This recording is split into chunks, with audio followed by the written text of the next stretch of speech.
Guinness Book of World Records reports the Empress tree as officially amazing. It's the fastest growing hardwood tree in the world. In its first year, it will grow 10 to 20 feet.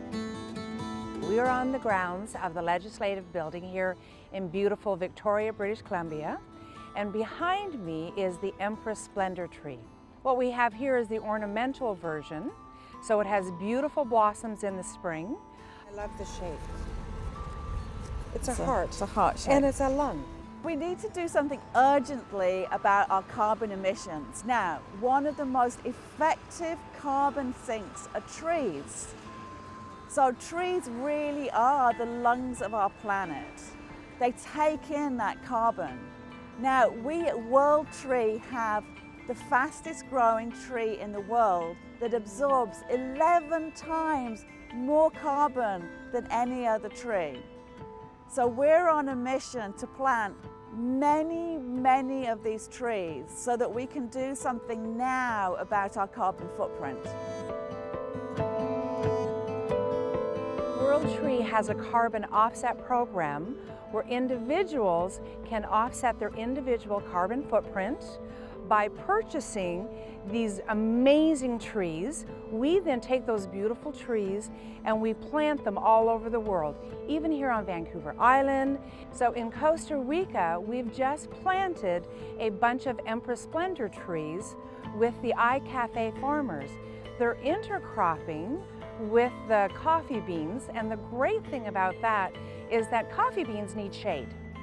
So with the Empress tree being able to grow so fast, they get the shade that's required, as well as the Empress Splendor actually has this amazing ability to provide nutrients in the soil. It doesn't take away from any of the water requirements for the coffee bean. So it's a beautiful intercropping process that works hand in hand together. In the third year, when this tree blossoms, they have beautiful trumpet-shaped flowers that have a vanilla jasmine scent, and the bees absolutely love the pollen.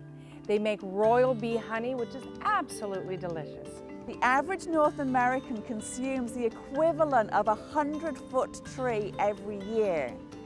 The United Nations is predicting that the world's demand for wood will double by 2050. Now, here's the problem. Mostly trees don't grow fast enough to keep up with demand.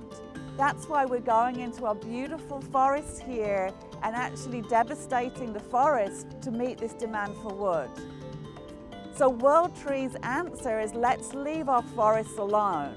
Let's actually grow wood for the purpose of timber.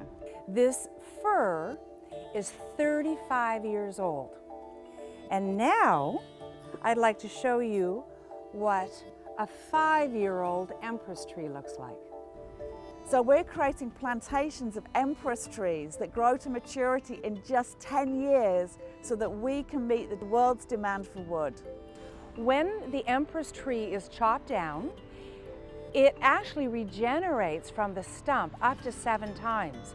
So not only will the coffee bean farmers being able to get revenue from the coffee, but they're also going to be receiving revenue from the lumber of the Empress Splendor tree. It has so many attributes.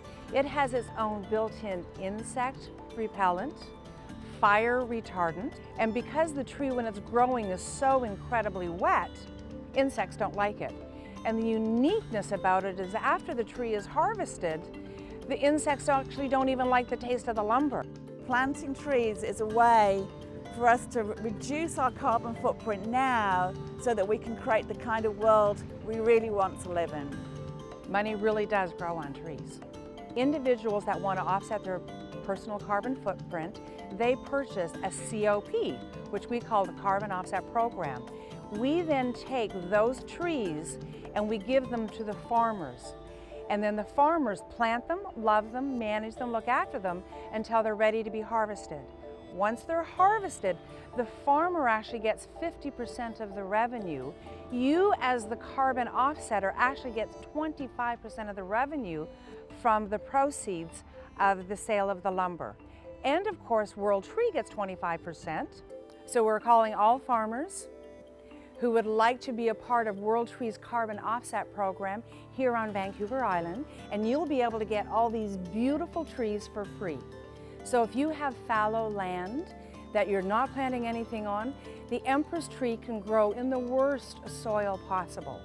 To find out more about the World Tree Carbon Offset Program, visit our website, worldtreecop.com.